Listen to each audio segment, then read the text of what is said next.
안녕하세요. 탐색의 시간 태양초입니다.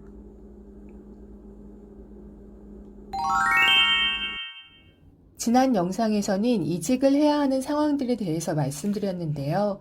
그중 일 때문에 이직하면 좋겠다라고 했던 경우들을 기억하시나요? 일이 너무 익숙해져서 쉽게 느껴지는 경우나 일이 적성에 맞지 않는 경우였어요. 이때 이를 제외한 다른 제반 조건은 마음에 든다면 이직보다는 부서 이동을 적극적으로 권해드렸죠. 이번 달에는 부서 이동에 대해서 좀 더 이야기를 나눠볼까 해요. 나에 대해 탐색하고 성장을 촉진시킬 수 있는 정말 좋은 방법이거든요. 저는 매주 일요일에 영상을 업로드하고 있는데요. 앞으로 4주 동안 부서 이동에 대해서 다양한 각도로 말씀을 드려보고 싶어요. 순서는 다음과 같습니다. 우선 저의 부서 이동 경험 그리고 부서 이동이 이직보다 좋은지를 깨닫게 된 과정에 대해서 말씀을 드릴 거고요. 두 번째로 부서 이동의 구체적인 장점과 단점을 알려드리겠습니다. 세 번째로 태양초의 지인들이 경험한 생생한 사례들을 공유할 거고 마지막으로는 부서 이동하는 방법에 대해서 알려드릴게요. 자, 그럼 시작해 볼까요? 돌이켜보니 저는 부서 이동을 참 많이 했어요. 공식적으로 그리고 비공식적으로요. 그 덕분에 영업이라는 큰 테두리 안에서 굉장히 다양한 직무를 경험할 수 있었던 것 같아요. 그런데 부서 이동을 시작한 건 아주 우연한 계기 때문이었습니다.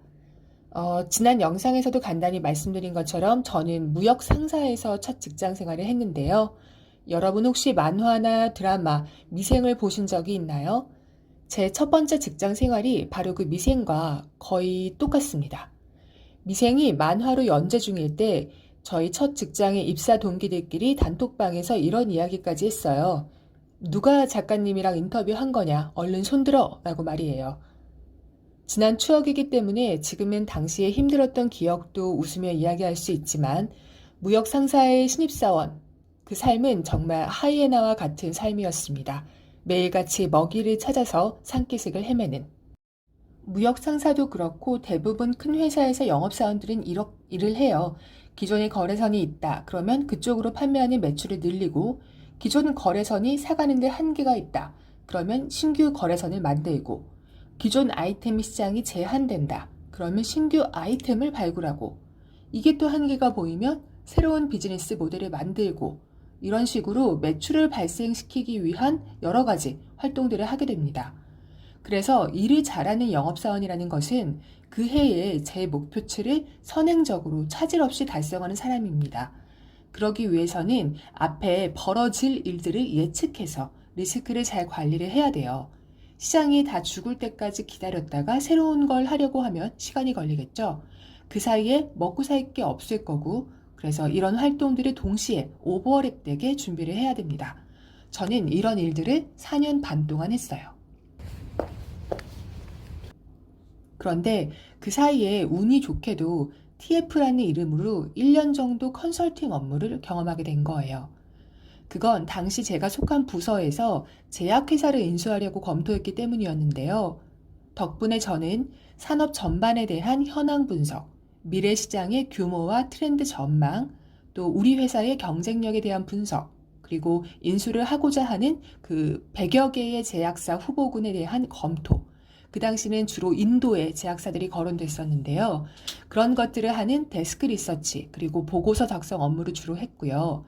그 과정에서 외부의 리서치 기관이나 컨설팅 업체와의 협력 등을 하면서 지금까지 내가 했던 그 영업이라는 것을 좀 더 비즈니스의 큰 관점으로, 멀리 보는 관점으로 의사결정까지 내리는 그런 일련의 경험들을 할 수가 있었습니다. 저는 이 일 덕분에 부서 이동 그리고 새로운 직무에 대해서 눈을 뜰 수 있었던 것 같아요. 제가 생각했던 영업이라는 것은 그냥 요 정도의 영역이었는데 내가 영업을 하면서 살아남기 위해서 몸으로 터득하고 배운 지식, 경험, 노하우를 이렇게 약간 다른 형태의 일을 하는 데에서도 되게 잘 활용할 수가 있구나라는 것을 알게 된 거죠. 그 회복 탄력성이라는 책을 보면 이런 문구가 나와요. 지식에는 두 가지 종류가 있다. 배움을 통해 얻어지는 명시적인 지식과 익힘을 통해 얻어지는 암묵적인 지식이다. 명시적 지식은 머리로 배우는 것이고 암묵적 지식은 몸으로 익히는 것이다.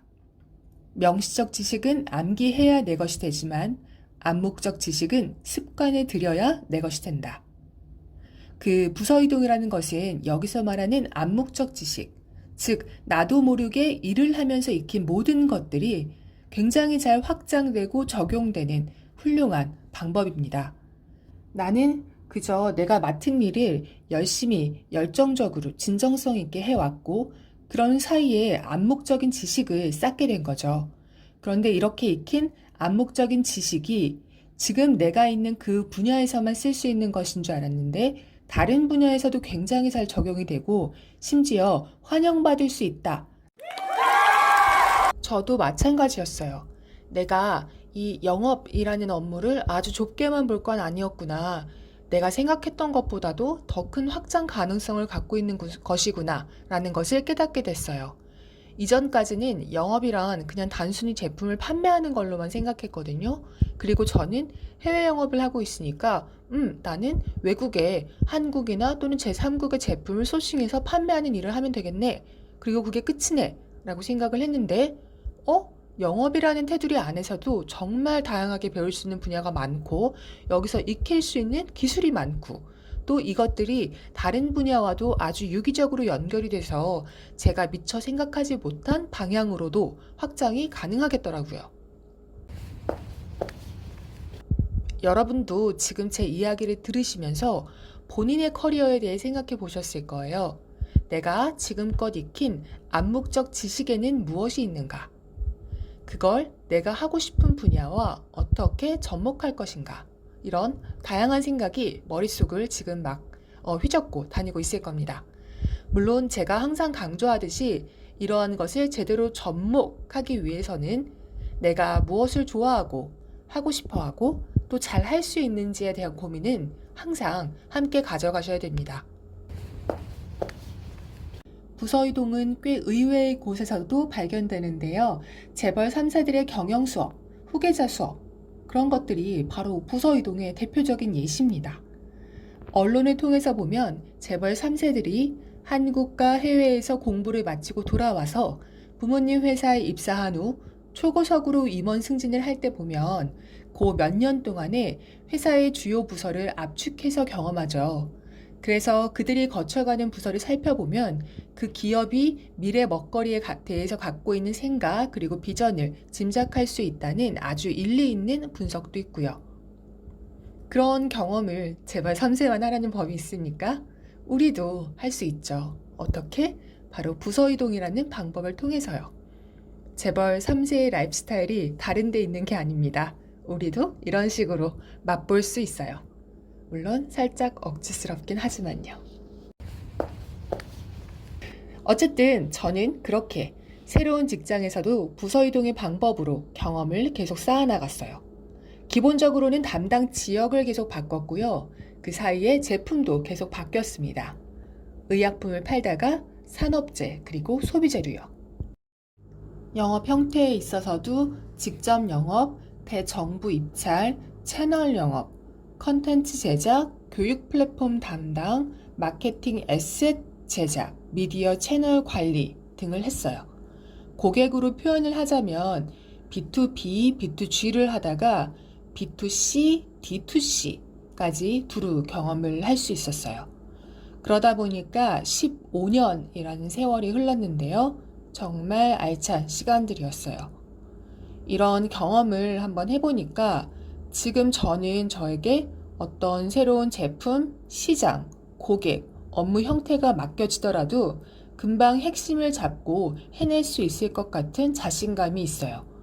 그 러닝 커브라고 하죠.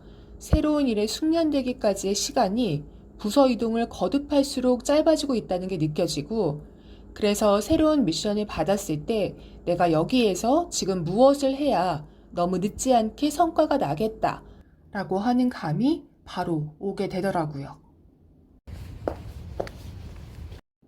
정리를 하자면 현재 근무 중인 회사의 제반 조건은 마음에 들고 하고 있는 일에서만 아쉬움이 남는 상황이라면 부서 이동은 굉장히 좋은 선택입니다.